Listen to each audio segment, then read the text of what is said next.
ಏನ್ ಮಾಡ್ತಿದ್ಯೋ? ಏನಿಲ್ಲ, ಸುಮ್ಮನೆ ವರ್ಕೌಟ್. ಇವತ್ತಿನ ಕಗ್ಗ ಹೇಳೋಣ. ತೋಳ್ಬಲದ ಬಗ್ಗೆ ಅಲ್ವಾ?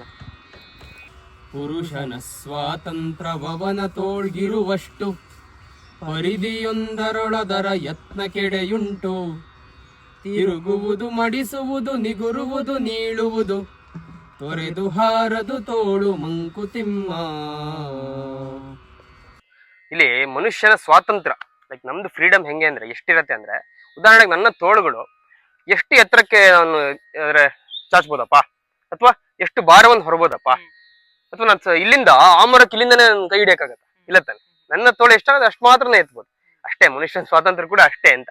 ಅಂದ್ರೆ ನನ್ನ ತೋಳು ನನ್ನ ದೇಹ ಕಂಡುಕೊಂಡಿದೆ, ಅದರಿಂದ ನನ್ನ ಕೈಲಿ ಎಷ್ಟಾಗುತ್ತೋ ಅಷ್ಟು ಮಾಡ್ಬೋದು. ನಮ್ಮ ಸ್ವಾತಂತ್ರ್ಯ ಕೂಡ ಅಷ್ಟೇ. ಅಂದ್ರೆ ನಮ್ಮ ಒಂದು ಸಾಮರ್ಥ್ಯ ಅಥವಾ ನಮ್ಮ ಒಂದು ಈ ಕಾರ್ಯಕ್ಷಮತೆಗೆ ಎಲ್ಲದಕ್ಕೂ ಕೂಡ ಒಂದು ಲಿಮಿಟ್ ಇದೆ ಅಂತ ಇಲ್ಲಿ ಅಂತ ಸ್ವಲ್ಪ ನೆನಪು ಮಾಡ್ತೀರಷ್ಟೇ. ಅಂದ್ರೆ ಉದಾಹರಣೆ ಉತ್ಸಾಹ ಇದೆ ಅಂತ ಆಕಾಶಕ್ಕೆ ಹಾರೋಕ್ಕಾಗಲ್ಲ, ಹೊತ್ತಾನೆ. ಅದನ್ನ ಎಲ್ಲಿ ಹೇಳ್ತಾರೆ, ಒಂದು ಲಿಮಿಟ್ ಇರ್ಲಿ ಅಂತ ಇಲ್ಲಿ ಹೇಳ್ತಾರೆ ಅಷ್ಟೇ. ನಮಸ್ಕಾರಗಳು.